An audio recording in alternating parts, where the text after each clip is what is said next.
다음 글자를 볼까요? 자, 이 글자는요, 위로할 위자고요. 위로하다가 뭐예요? 마음을 안심시키는 것을 위로하다라고 볼 수 있고요. 여기는 우리가 방금 전에 배웠던 글자예요. 벼슬 위자죠.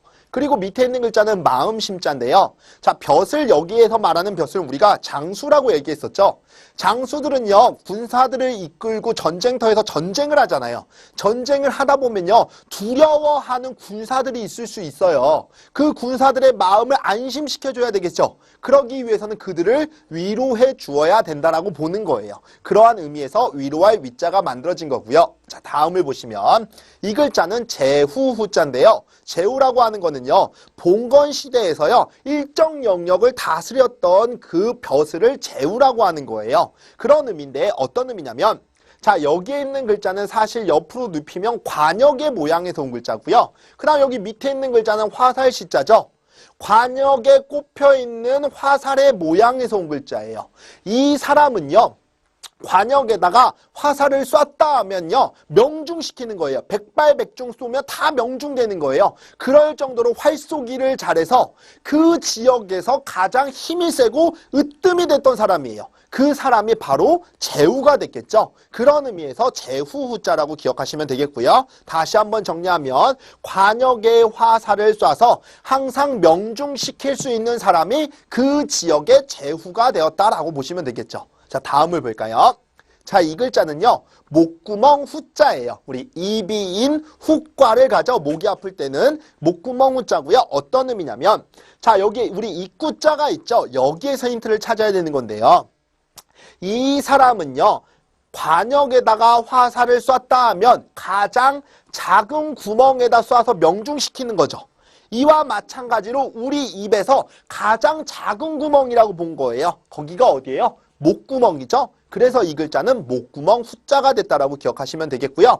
참고로 이 제후 후자에 뚫다라고 하는 이 글자가 들어가면 그때는 기후 후자가 돼요. 어떤 의미냐면 이 사람은 관역에다가 화살을 쏴서 날씨를 알아봤다는 거예요. 어떻게 했냐면 관역에다 화살을 딱 쏘면 관역에 화살이 박히죠.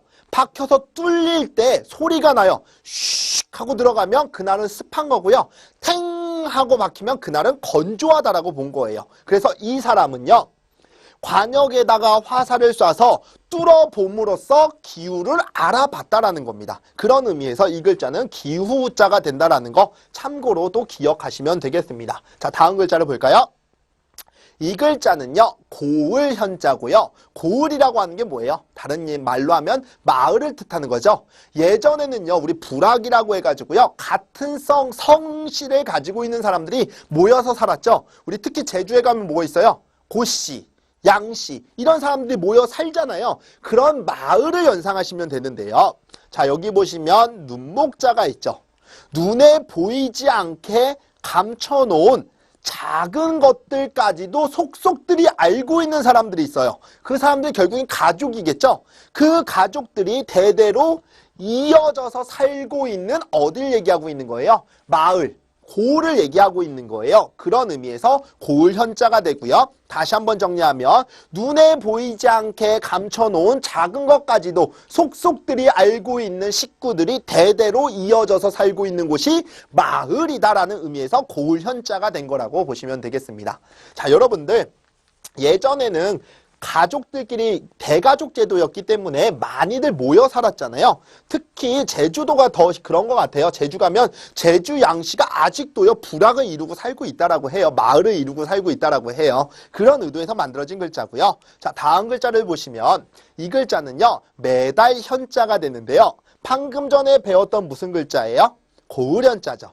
그 다음에 마음 심자인데요. 자, 우리 그 제주도에 살고 있는 그 마을에 살았던 사람이 이제 육지로 오는 거죠. 서울에 와서 생활을 해요. 그럼 자주 가볼 수가 없잖아요. 그러니까 마음에는 늘 자기가 살았던 고을 생각을 하는 겁니다. 그런데 한시도 떠나지 않아요. 항상 마음속에는 자기가 살았던 고을 생각이 떠오르는 겁니다. 그 이유는 이 마음에 고을이 매달려 있다라고 본 거예요. 우리 매달려 있는 거 현수막 할 때 쓰이는 글자죠. 이렇게 떨어지지 않고 내 마음속에서 고을 생각이 매달려 있다라고 본 겁니다. 그런 의미의 매달연자라고 기억하시면 되겠고요. 다음을 보시면 이 글자는 그 해자라고 하는데요. 그라고 하는 의미는 뭐냐면 추상적이고 모호한 것을 그라고 해요. 예를 들면 여러분 그거 보이세요? 제가 그라고 얘기했죠. 근데 어떤 걸 얘기했는지 정확하게 아시겠나요? 모르시겠죠. 그라고 하는 것은 약간 모호하고 추상적인 거라고 보시면 돼요. 그거 지나간다. 제가 지금 뭐라고 얘기했어요? 그거 지나간다라고 했죠. 구체적으로 아세요? 모르시겠죠. 그 말은 추상적이고 모호하다는 얘기고요. 어떤 의미냐면 이 글자는 돼지의 자예요. 어떻게 해석하냐면 사람 있죠. 그 다음에 많다, 높다로 원래는 만들어진 글자인데요. 겹쳐지니까 이 글자를 옆으로 변형된 형태로 보냈다라고 보시면 되겠고요. 이 사람은요. 살도 많아요. 욕심도 많아요. 그렇게 해서 공부 열심히 해서 높은 자리에 올라갔습니다. 이렇게 욕심과 살이 많은 대표적인 사람을 짐승에다 비유한다면 뭘로 비유할 수 있어요? 돼지로 비유할 수 있겠죠? 그런 의미의 돼지의 자라고 기억하시고요. 12지간의 마지막에 나오는 거예요. 자축인묘 진사오미 신유술 해야 할 때 쓰이는 돼지의 자고요. 돼지가 하는 말입니다. 돼지가 어떻게 말해요? 꿀꿀꿀 꿀꿀꿀 얘기하죠. 근데 돼지는 배가 고파도 꿀꿀꿀, 배가 아파도 꿀꿀꿀. 그러면 돼지가 꿀꿀꿀 울 때 주인은요. 저게 배가 아픈 거야? 배가 고픈 거야? 정확하게 알 수 없죠. 이렇게 모호한 것을 뭐라고 해요? 그라고 하는 겁니다. 그런 의미에서 그 해자라고 기억하시면 되겠죠. 해라는 음은 돼지의 자에서 온 거니까. 이해되셨나요? 자, 다음으로 가볼게요. 이 글자는요. 씨 핵자예요. 우린 나무마다 다 씨가 다르죠. 배나무, 감나무, 사과나무 다 씨가 다르잖아요. 그렇게 연상을 하는 건데요. 어떤 나무는요. 돼지처럼 뚱뚱해요. 둘레가 넓고 크다라는 거겠죠. 어떤 나무는요. 홀쭉해요. 가늘어요. 그것은 나무마다 다 무엇이 다르기 때문에 그래요? 씨가 다르기 때문에 그런 거죠. 그런 의미의 씨 핵자라고 기억하시면 되겠고요. 자, 다음 글자를 보시면 이 글자는 가는 털 호자라고 하는 건데요. 털의 의미는 벌써 여기서 왔죠. 얘는 뭐예요? 털, 모자잖아요. 털이라는 의미는 여기서 왔다라고 보시고요. 어떤 의미냐면 사람에게 있어서 가장 높은 곳이 어디예요? 머리겠죠. 이 머리털은요. 우리 얼굴에 덮여있는 털. 이 뭐예요? 이런 턱수염, 우리 이런 턱수염보다는 털의 굵기가 어떻다라고 본 거예요? 가늘다라고 본 거예요. 다시 한번 말씀드리면 우리 얼굴에 덮여있는 이 수염이라는 털이 있죠. 이 털보다는 사람 가장 꼭대기에 있는 털, 이게 뭐예요?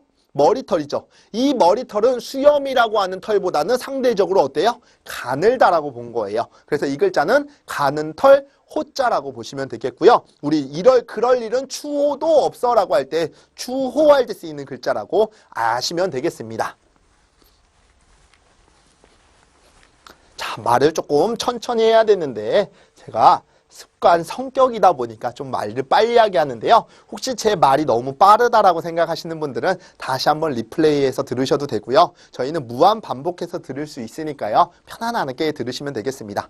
혹 여러분들이 나중에 이 동영상을 듣고요. 피드백 해주실 수 있는 분들은 저희 보이스 한자 홈페이지에 들어오셔서 자유 게시판에다가 동영상 관련해서 너무 속도가 빠르다 이런 부분 지적을 해주시면 제가 다음번에 촬영할 때는 그런 부분들을 참고하도록 하겠습니다. 자, 다음 글자 볼게요.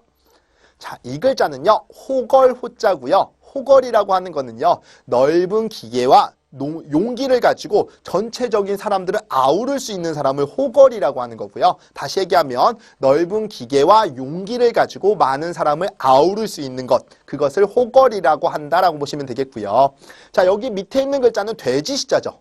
돼지 시자는 제가 부수상에서는 어떤 의미라고 했어요? 많다라고 했었죠. 이 높은 사람은 높다 사람이죠. 높은 사람은 많은 사람들을 덮어서 아우를 수 있는 사람이에요. 그 사람이 바로 뭐라고요? 호걸이라고 했었죠. 그런 의미의 호걸 호자라고 기억하시면 되겠고요. 자, 다음 글자 볼까요? 자, 이 글자는요. 단풍나무 풍자예요. 바로 이 나무가 단풍나무라고 보시면 되겠죠. 풍이라는 음은 여기에서 왔어요. 이 글자는 바람풍자죠. 자, 대상은 벌레입니다. 벌레가 어떤 구멍 안에 들어가 있었어요. 구멍 밖으로 딱 나오자마자 이 벌레를 베듯이 샥 스쳐 지나가는 게 있습니다. 그 바람에 이 벌레가 날려다가 못 날고 다시 구멍 안으로 들어온 거예요. 그럼 이 벌레를 베듯이 싹 스쳐 지나간 게 바로 뭐예요? 바람이겠죠. 그런 의미의 바람풍자고요.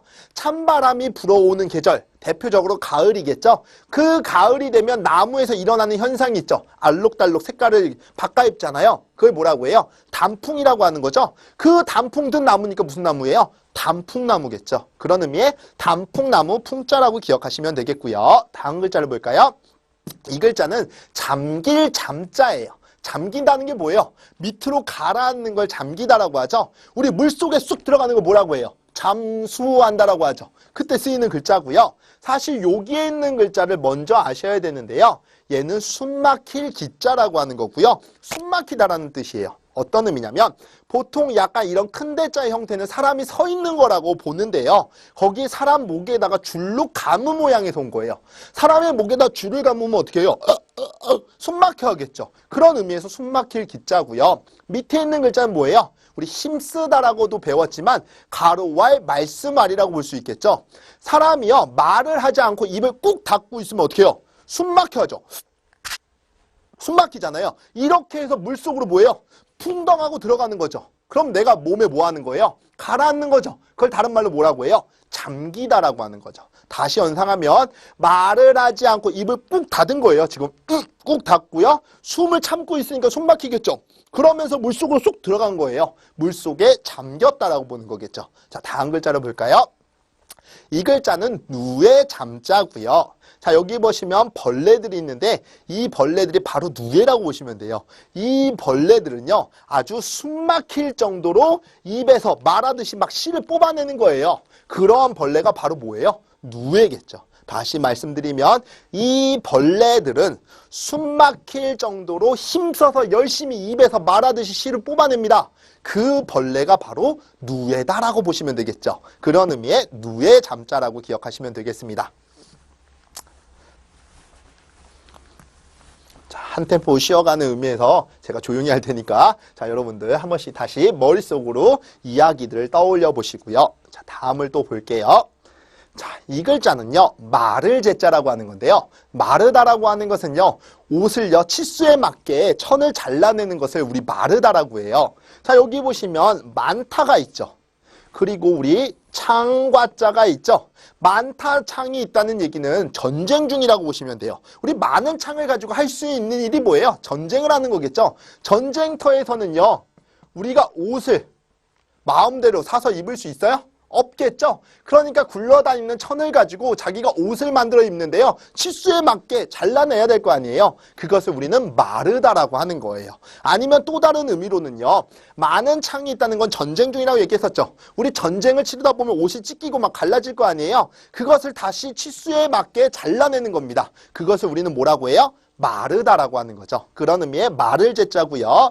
자, 다음 글자는요. 실을 제자예요. 우리 물건을 실으는 걸 뭐라고 해요? 적재한다라고 하죠. 물건을 어떤 짐승이나 수레 따위에 올려놓는 것을 실른다라고 하잖아요. 자, 수레가 있고요. 그 다음에 많다와 창과 자가 있죠. 많은 창을 만들어서 전쟁터에다 운반을 해야 돼요. 운반하려면 어떻게 해야 돼요? 수레 위에다가 실어 올려야 되겠죠. 그런 의미의 실을 제자고요. 적재할 때 쓰이는 글자예요. 자, 다음 글자를 볼까요? 자, 이 글자는요 일대자고요. 머리에 이다라는 의미예요. 언제 쓰이냐면 남부여대. 남자는 짐을 짊어지고 여자는 머리에다가 이고 간다라고 하는 약간 피난길에 오르는 그런 모습들을 그리면서 만들었던 사자성어에 나오는 글자고요. 자, 여기 보시면 밭전자가 있죠.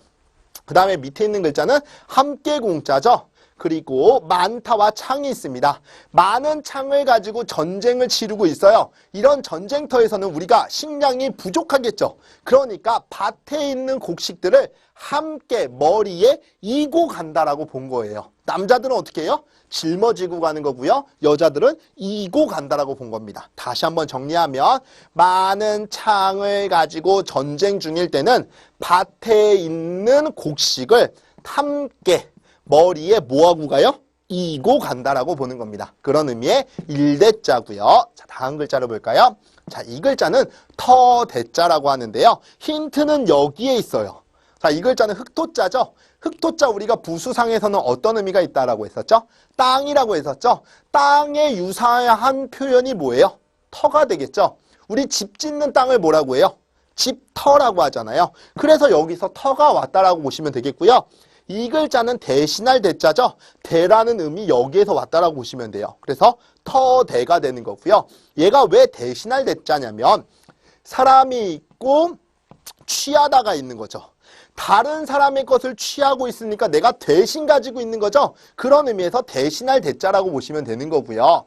땅을 대신해서 우리는 다른 표현으로 뭐라고 한다고요? 터라고 한다고요. 그래서 터 대자가 된다라고 기억하시면 되겠습니다.